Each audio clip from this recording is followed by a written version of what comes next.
위드금융의 정태근 팀장도 함께해 주셨습니다. 어서 오십시오. 네, 반갑습니다. 네. 자, 뭐부터 풀어볼까요? 그냥 일발장전 갈까요? 갑시다. 일발장전. 일발장전이 요즘 별로 힘들어 해서 저도 기운도 잘 안 나고 계속 남의 다리 긋고 있는 것 같아가지고 조금 그런데 물론 당일날 당장 막 주가가 막 뭐 급등하고 그러면 기분이야 일단 좋을 수 있어요. 그죠? 근데 뭐 그걸 바라는 거는 아니고 어찌됐건 가겠습니다. 자, 다시 일발장전으로 다시 요 일발장전 타이틀이 오늘 인터넷 온라인 세상으로 또 들어가야 되겠죠. 앞서 그 앤서니 파우치 소장이 이야기한 바 1월 달 이 경고는 근데 뭐 매번 나왔던 거라서 신선할 건 없습니다. 1월 달에 굉장히 안 좋은 암울한 정말이라는 표현, 리얼리겠죠, 당연히. 암울한 시간이 될 수 있다라고 경고를 했습니다. 뭐 경고 한두 번 나온 것도 아니고 뭐 시장에서는 이렇게 하는 거고 미국의 지금 백신 오늘부터 이제 영국의 백신이 배포가 되잖아요. 네. 수송이 되고 배포가 되고 아마 접종이 시작이 될 겁니다. 대규모의 접종, 백신 접종은 아마 이제 전 세계에서 처음이기 때문에 영국을 다들 주목을 할 텐데 미국에서는 여론조사 해보면은 한 절반 40%가량은 백신 안 맞겠다고 그렇죠. 그렇게 하고 대부분이 이제 히스패닉이나 이제 유색 인종줄 뭐 그분들을 뭐라 하는 이게 인종차별은 아닙니다. 하여튼 근데 그렇다라는 거 그게 이제 팩트니까. 자, 그래서 이제 1월에는 암울한 시간이 될 수 있다라고 경고 나오고 뭐 숫자 계속 늘어나고 뭐 확진자와 뭐 입원 환자 10만 명 나오고 우리나라도 오늘 또 600명대지 않을까 싶고 다음 주에는 뭐 질본에서 얘기한 바 900명대, 뭐 1000명대 이 숫자 이제 계속 나오잖아요. 그러다 보니까 이제 또 거리에 사람이 없죠. 네, 없어요. 그러니까 온라인 세상으로 다 또 들어가는 거죠. 그래서 도돌이표처럼 다시 인터넷 세상으로 들어가자가 아니라 가야 된다? 갈 수밖에 없다? 뭐 이거 아니겠습니까? 뭐 내일은 또 달라질 수 있어요. 네, 근데 몇 가지 내용을 뽑아왔습니다. 네이버의 쇼핑 라이브라고 하더군요.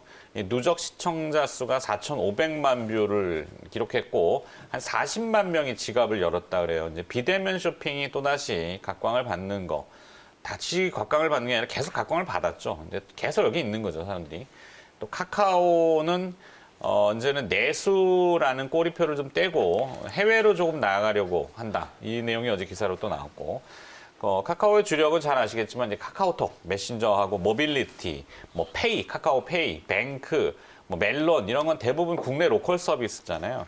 근데 이제 이것을 해외로 뽑아내려면은 컨텐츠를 동원할 수밖에 없다. 이제 컨텐츠는 캐릭터인 라이언, 뭐 게임, 웹툰 뭐 이런 쪽의 이야기들을 많이 합니다. 또 인크로스는 앞서 이수철 기사하고 잠깐 다뤄봤는데 이제 빅데이터 기반의 문자 마케팅 서비스 티딜. 이 빅데이터를 기반해서 AI라고 하는 인공지능이 소비자의 요구를 충족하는 그런 형태의 마케팅, 뭐 이것도 인터넷 세상이겠죠. 이커머스가 돼 있고 11월에 안드로이드판 앱이 출시가 돼서 뭐 이런 기업도 있고 뭐 지어소프트는 뭐 김현 매니저 잘 알고 계시는 네. 세 줄만 쓰려다가 한 줄이 모질라서 쓴 겁니다. 생각나는 게 좀 머리 한계라서 뭐 그냥 일발장전은 아니고 오늘은 다발장전이라고 해야 될까요? 일단 뭐 쭉 펼쳐놓는 정도 이렇게 보시면 되겠습니다. 네이버, 카카오, 인크로스, 지어소프트 점점점이니까 지어소프트 이렇게 해갖고 자 여기 이제 살을 붙이든 빼든 자 정태근 팀장님 도와주세요. 네. 일단은 쇼핑 라이브 그리고 카카오 내수 경제. 근데 여기서 파생될 수 있는 종목이 참 없다라고 좀 생각이 들어요. 지금 말씀하시면서 지금 셀트리온이요? 네. 저는 스탠스를 좀 바꿨어요. 셀트리온에서 삼성 바이오로직스로 바꿨거든요. 바이오로직스로. 네. 그러면 어쨌거나 IT 요즘 뭐 IT 그러면 네. 반도체하고 저런 뭐 언택트 문화 뭐 잘 아시는 네. 그거 아니면은 바이오 쪽. 그래서 BBIG 네. 뭐 맨날 얘기하지만 바이오. 오늘은 바이오 그냥 할까요? 아니요, 그 뭐지? 그 얘기 나온 게라도 저기 일반적인 하나는 하고 가야 되니까. 좀 풀어주세요. 일단은 지금 네이버 같은 경우에 쇼핑 라이브 얘기 나왔고 그다음에 카카오 같은 경우에 내수 쪽 얘기도 있는데 네. 지금 최근에 제가 그 카카오 쪽에 주목을 하고 있는 게 구독 경제 서비스라는 걸 이제 새로 시작을 해요. 구독 경제. 네, 이게 쉽게 말씀드리면 렌탈 서비스랑 똑같다라고 생각하시면 될 것 같아요. 카카오가 구독 경제 서비스를 진행을 하게 되면서 이제 김치 냉장고부터 해가지고 이제 바디 프렌드 그리고 자동차까지 이제 이걸 확대를 한다 그러는데 네. 이게 어찌 보면 서두에 말씀드린 렌탈 서비스라는지 그러니까 우리가 오피스텔인지 월세 사는 거랑 좀 비슷한 개념이라 봐야 될 것 같은데 어떻게 방식이 다르냐면은 예를 들면은 내가 블랙핑크를 보고 싶다라면 이전에는 YG 엔터테인먼트라는 회사를 연결해서 봤어야 됐거든요. 근데 이게 이제는 직접 다이렉트 방식으로 바뀌어가지고 내가 블랙핑크를 보고 싶으면 YG 엔터를 보는 게 아니라 이제 블랙핑크를 다이렉트로 보는 거죠. 그러니까 어찌 보면은 유튜브에는 유튜브였던 그 인플루언서 이 사람들과 직접적으로 연결이 되듯이 그런 방식을 카카오가 좀 가져오는 것 같아요. 그래서 어찌 보면은 이게 조금 전에 말씀하셨듯이 이제 오프라인에서 이제 온라인 쪽으로 완전 가게 되는데 최근에 보면은 그 자동차 정비 같은 경우도 비대면 서비스를 이제 진행을 좀 하고 있거든요. 그래서 아마 그런 부분과 연결시켜서 봤을 때 이런 김치 냉장고뿐만 아니라 뭐 자동차라든지 여러 가지 전자 제품들 같은 경우도 이제 이 구독 경제 서비스를 카카오 이제 확대를 할 거를 얘기를 하고 있는데 아마 이게 유튜브처럼 성장을 하게 된다라면 또 다른 또 캐시카우가 되지 않을까 생각이 들거든요. 일단은 금융 서비스 같은 경우 카카오페이라든지 카카오뱅크도 이제 성공적으로 진행이 되고 있고 그리고 아시아시피 그 모빌리티 같은 경우에도 뭐 카카오티라든지 이런 그 공유 서비스 이런 부분들이 이제 캐시카우 역할을 하고 있는데 네. 아마 신성장 동력으로서 이제 유튜브의 어떤 방식을 빌려와서 콘텐츠를 좀 진행을 하는 것 같아요. 그래서 예전에 그래서 생각을 해보면 넷마블 같은 경우에 웅진코에인가요? 코에를 인수를 했잖아요. 했는데 이거 왜 인수를 했을까라고 생각을 해봤는데 저는 단순히 그 DB 측면에서 그러니까 새로운 어떤 그 뭐랄까 인프라 해야 될까요? 네트워크를 해야 될까요? 그래서 네트워크에서 DB 정도만 생각을 했었는데 그 넷마블이 실적으로 코웨이를 가져오게 되면서 구독경제 서비스를 시작하려고 이걸 인수를 했다 그러더라고요. 그래서 아마 앞으로 이 구독경제 서비스를 통해서 직접적인 다이렉트 어떤 렌탈 서비스가 지금 진행이 될 건데 월세 같은 경우는 달마다 직접적으로 계속 이 비용을 지불해야 되지만은 지금 유튜브 보시는 분들 아마 월마다 구독료를 아마 내실 거예요. 저도 내면서 지금 보고 있는데 이게 자동적으로 결제가 되고 있거든요. 아, 월정으로 네. 계속 주기적으로 나가는, 네네. 지불이 되는 네. 그런 것들이 꽤 많죠. 네, 자동 결제대가 직접 빠져나오고 있는데 아마 그래서 구독 경제 서비스를 가져오게 되면서 여민수 대표가 작년부터 이걸 좀 준비를 했었거든요. 네. 그래서 아마 올해는 지금 다 지나갔고 내년부터 이런 부분도 진행을 하게 되면은 아마 좀 쉽게 말씀드리면 렌탈 시장에 대해서 또 다른 어떤 새로운 변화가 생길 가능성이 상당히 높다라고 생각이 듭니다. 어쨌든 뭐 바디프렌드라든지 뭐 이런 렌탈을 하고 있는 업체들 같은 경우에는 어쨌든 이 사용자가 많아야 되거든요. 그런데 아시다시피 카카오라든지 네이버 같은 경우는 카카오만 보더라도 카카오톡을 사용하는 사용자가 거의 5천만 명 육박을 하고 있기 때문에 어쩌면 5천만 명이라는 그 공동 구매망이 확보가 되어 있는 상황 속에서 이제 어떤 아이템만 얹는 이런 부분, 이런 그 서비스를 진행을 하고 있는데 아마 앞으로 카카오 같은 경우 이런 서비스 계속 진행이 될 것 같아요. 그래서 이런 서비스를 진행을 하게 되면서 이 속에서 매출이 창출되는 회사들이 나타나게 된다라면은 카카오에서 제한되는 게 아니라 뭐 좀 전에 말씀드렸듯이 뭐 김치 냉장고 같은 경우도 이제 딤체라는 김치 냉장고 렌탈을 할 건데 이게 만약에 뭐 중소기업 같은 경우에 위닉스라든지 뭐 이런 회사들이 만약 이쪽으로 얹어져서 매출이 확대가 되게 된다라면은 아마 수혜주에서 부각이 될 것 같은데 조금 새로운 영역으로 진행한다는 부분들을 봤을 때 구독 경제 서비스 측면을 한번 주목을 해봐야 되지 않을까라는 말씀을 좀 드려보고 싶네요. 네. 뭐 구독 경제라는 표현은 이제 네. 익숙히 들어는 봤는데 품목들이 굉장히 다양해지고 네네. 있고 또 저도 개인적으로 그렇지만 오늘부터는 실내 체육 시설을 이용 못하기 때문에 이제 집에서 운동을 어떻게든지 해야 될지 고민입니다. 양복은 자꾸 작아지고 있고, 네. 숨쉬기도 부담스러운 정도로. 그러면 이제 집에서 뭔가 하는 것들이 많이 늘어나겠죠. 그렇죠. 기존에도 했겠지만 홈 트레이닝 뭐죠 이거 운동하는? 네, 홈트레이닝 맞아요. 홈트레이닝. 네. 그다음에 홈스쿨 교육 네. 또 다 집으로. 네. 그러니까 이게 뭐 사회적 거리두기 2.5단계라지만은 표현 자체는 전시 상황에 준한다라고 얘기를 하고 있고 등화 관제만 없을 뿐이지 저녁에는 이제 다 집으로 그렇죠. 가야 되는 거니까. 9시 이후에는 밖에 나가지 말라는 얘기거든요. 뭐 해야 될까요? 네. 집에 있어야 돼요. 네. 집에서 할 수 있는 일들을 많이 찾고 있기 때문에 사실 막 한생 같은 이런 기업이 언택트 수혜주를 꼽히고 있잖아요. 리모델링 또 해야 되나? 네, 리모델링 해야 되고 집에서 지난번에 조금 했는데 더 또 합니까? 네, 집에서 조금 더 편안하게 살기 위해서 네. 뭐 그런 이제 접근이 가능한 텔레비전 건데 또 바꿔야 되나?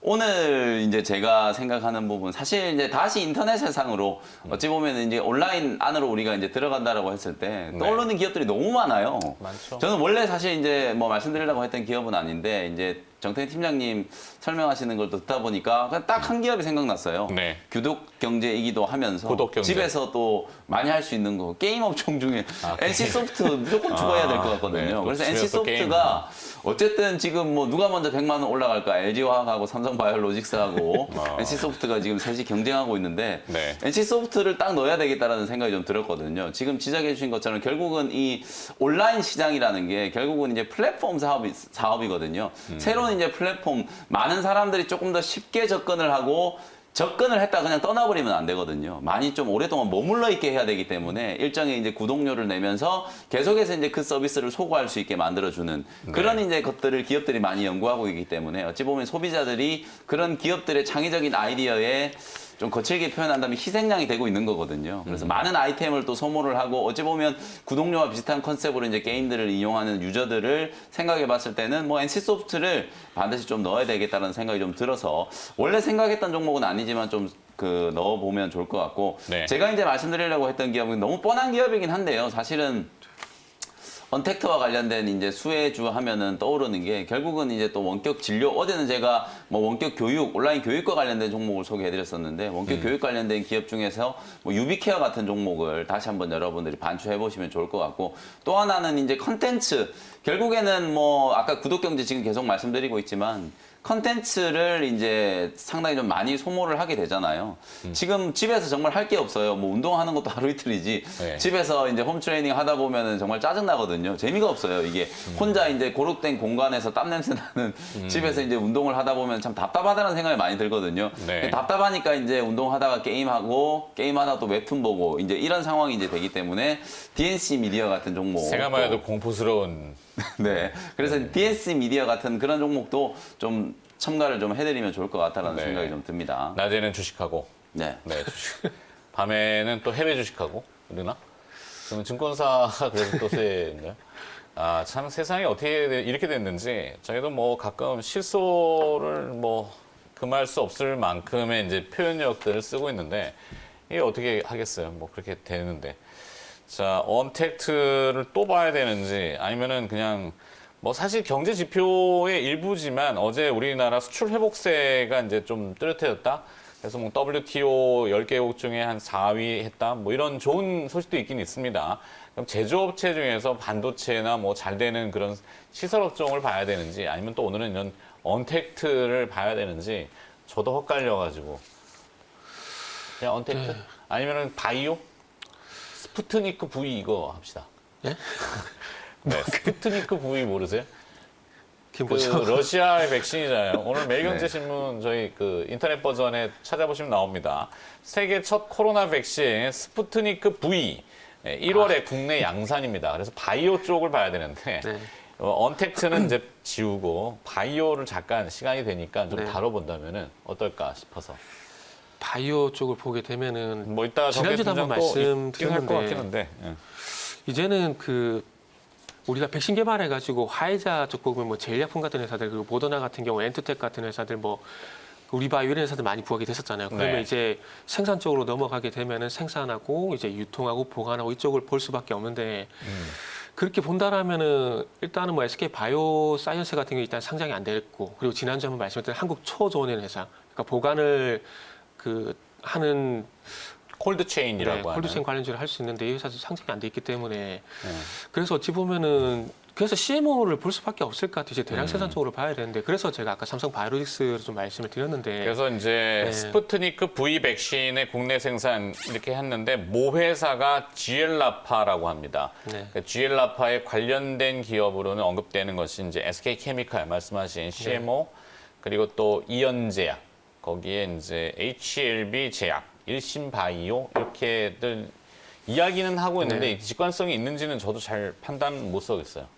이게 그 예전에 보시면 엔터텍 같은 경우도 제가 말씀드릴 때 이게 직접적인 지금 연관성 없지만은 그 모더나 창립 멤버를 사내사로 데리고 오게 돼서 대선 테마 비스무리하게 이렇게 테마 엮이면서 이렇게 상승이 나왔는데 아마 방금 말씀하신 종목들 같은 경우도 굳이 역자면은 안 될 가능성은 없어요. 네. 실례로 예전에 한번 그 바이든 인맥주로 해가지고 한성기업 대표가 시라큐스 대학 출신이라 그래가지고 바이든 인맥주로 구하고 있었잖아요. 하림으로 가야 되는데 하림 네. 하림으로 뛰어야 됩니까? 이거 일로 뛰었다 절로 뛰었다 우리 개구리도 아니고 이게.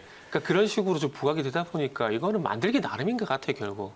실질적인 수혜가 있는 종목들도 분명히 있겠지만은 초기에 막 수혜주 찾기 이러다 보니까 뭐 엮는 대로 그냥 다 엮여버리는 현상이 있는데 아마 스푸트니크 발음하기도 힘드네요. 이 네. 백신 같은 경우에 부각이 될지 안 될지 모르겠지만 만약 부각이 된다면 방금 말씀하신 종목들 볼 수밖에 없을 것 같아요. 볼 수밖에 없을 것 같고 뭐 심리적인 일단은 뭐 안정성을 주기는데 네. 효과가 있을 거고 실제 백신 효과가 있는지는 좀 두고 봐야 될 거고. 그러니까 저도 저거 러시아에서 백신 개발하고 있다는 얘기는 들었는데 지금 내용 제가 리포트 같은 걸 본 게 없어가지고 기사 매일경제 네. 그 인터넷판을 찾아보시면 됩니다. 네. 네, 제가 그거- 부연 설명을 조금 해주십시오. 드리면 될 것 같은데요. 네. 스푸트니크 이제 이게 V가 로마 숫자 이제 5예요, 5. 네네네네. 스푸트니크 이게 인공위성이잖아요. 그걸 이제 따가지고 러시아가 이제 세계 최초로 백신을 개발했다. 그런 상징적인 의미로 이제 스푸트니크라는 이름을 붙여놓은 거예요. 그래서 이제 아무도 쓰지 않는데 사실 러시아에서 이제 개발을 했고 예방 효과가 이제 92%에서 한 94% 정도는 된다고 하거든요. 근데 네. 이제 이게 지금 이제 이슈가 되고 있는 화이자가 오늘 이제 영국에서 공급이 됐잖아요. 그렇죠. 그런 이제 화이자나 모더나처럼 mRNA 계열의 이제 백신이 아니고 우리가 이제 그동안에 이제 많이 좀 익숙하게 봐왔던 이제 아데노바이러스 계열의 이제 백신을 개발을 한 거거든요. 그러니까 이제 관련주로 뭐 이현제약이라든지 SK케미칼이라든지 이런 종목들이 이제 좀 부각이 되는 거라고 생각하시면 되고 사실 언급드린 종목 중에 뭐 이현제약이라든지 일신바이오라든지 이런 기업들이 전혀 이제 직접적인 연관성은 없다. 아까 이제 말씀해 주신 것처럼 GL라파라고 하는 기업이 이제 어찌 보면은 우리나라에서 이제 생산을 담당하겠다라고 이제 발표가 나왔는데 실제로는 이제 요 회사의 자회사라고 할 수 있는 한국 코러스라는 회사가 네. 이제 생산을 담당하거든요. 그렇더라고요. 뭐 그 춘천이랑 뭐 충북 오송에 생산 설비를 가지고 있다라고 하는데 실제로 이제 1억 5천만 도즈 정도를 이제 생산할 수 있는 생산 캐파가 있다라고 해요. 저도 이제 한국 코러스라는 기업은 아예 처음 들어보는 회사이기 때문에 이 회사가 진짜로 그 정도의 생산 능력이 있는 회사인지는 아직 검증이 안 됐다라는 거, 생산을 할 수 있을지 없을지도 모르겠지만 생산한다라고 해서 우리나라에서 쓸 일은 없다. 중국 백신 그다음에 러시아 백신은 일단 배제를 할 거라고 생각이 좀 들고요. 오늘 또 공교롭게 정부가 어쨌든 백신 공급 계획에 대한 부분들을 공식적으로 이제 발표를 하잖아요. 네. 아스트라제네카를 포함해가지고 뭐 노바백스, 화이자, 모더나 뭐 이런 기업들이 다 포함돼가지고 내년 내후년까지 이제 백신 공급에 대한 어떤 청사진을 정부에서 이제 구체적으로 좀 발표를 할 거기 때문에 기존에 뭐 백신과 관련된 수혜주로 부각됐던 종목들이 뭐 다시 한번 주목을 받을 수는 있겠다. 그 중에서 뭐 한 종목 중소형주 또 굳이 좀 꼽아드린다면 저는 이제 바이넥스라는 종목을 조금 주목을 바이넥스. 하고 있거든요. 이 바이넥스라는 종목이 사실 이쪽 저쪽 지금 다 막 갖다 붙이고 있는데 요즘 잘 나가고 있는 셀트리온의 항체 치료제 CMO 역할을 또 할지도 모른다. 그런 썰이 좀 있고요. 그리고 네. 이제 모더나가 한창 이제 이슈가 됐을 때 이 모더나 mRNA 방식의 이제 백신을 바이넥스에서 또 나중에 CMO를 할지도 모른다 뭐 이런 얘기들을 하고 있어요. 그래서 원래 바이넥스라는 회사가 이런 이제 CMO 생산 설비를 또 가지고 있는 회사기도 하고 바이오시밀러도 연구하고 이런 이제 관련성이 좀 있다 보니까 주목을 좀 받았었던 기업인데 뭐 자리를 보면 뭐 바이넥스 정도 여러분들이 오늘 추가적으로 조금 접근을 해보시면 좋겠다. 뭐 이렇게 말씀드리겠습니다. 네. 근데 이제 이런 재료나 모멘텀이 등장하면은 길게 볼 만한 주식이라고 하긴 좀 애매해요. 왜냐하면 그렇죠. 바이오 기업들이 대부분 시가총액이 그냥 기본적으로는 조단입니다. 뭐 시가총액 1조, 뭐 5조, 80조 이렇게 가기 때문에 조단위라서 그 수익성이 그걸 설명하기가 아직은 불충분해서 장기 투자용이다라고 자신 있게 얘기하기는 좀 애매모호해요. 삼성전자다 그러면 뭐 삼성전자 지금 9만 뭐 또 얘기 또 나오잖아요. 9만 전자, 7만 전자가 이제 뭐 됐죠. 네. 넘어갔으니까 네. 이제 9만 전자로 슬쩍 또 바꾸고 뭐 한 8만 원 넘어가면 이제 10만 전자 얘기도 나올 거고 뭐 하여튼 그거는 말장난인데 삼성전자는 이제 장기 수익성이 있으니까 네. 장기 투자로 저는 뭐 좋다 이렇게 할 수 있겠죠. 당위성이 있으니까. 어떨까요? 근데 바이오 쪽을 좀 잠깐 다루고 있으니까 마무리는 바이오로 하고 그다음에 김현민 이제 보내드려야 되는데 하고 보내드리고 해야 되겠네. 37분이네. 장기 투자 어떻게 할지 좀 되게 궁금한데요. 사실 이게 결과론적인 얘기지만 2015년에 이제 제약바이오 기업들이 단기간에 상당히 많이 급등했잖아요. 아까 2017년도 겨울의 추억이라고 맞아요. 했죠. 15년에 이제 한미약품 시작해가지고 1차적으로 급등하고 17년에 또 급등했잖아요. 네. 만약에 그때부터 5년 동안 장기 보유하신 분들이라면 뭐 어마어마하게 대박이 났어요.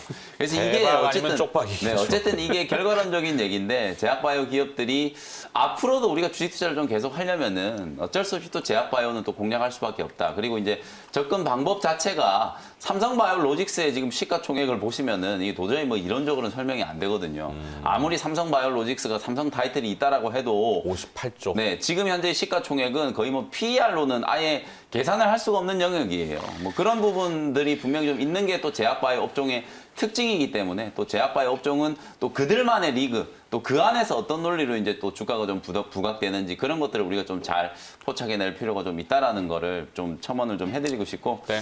네. 오늘 화요일이니까 이벤트는 네, 있겠네요. 오늘도 이제 장 끝나고 오후 4시에 뭐 이런 내용들 덧붙여서 오늘도 조금 답답한 시장이 되지 않을까 이런 생각은 조금 드는데 어쨌든 개인 투자자분들이 지금 자리에서 그래도 뭔가 조금 헤쳐나갈 수 있는 종목들 오늘은 어제는 제가 시장 얘기 조금 집중적으로 해드렸고 오늘은 이제 종목 얘기를 조금 더 집중적으로 해드리도록 하겠습니다. 알겠습니다.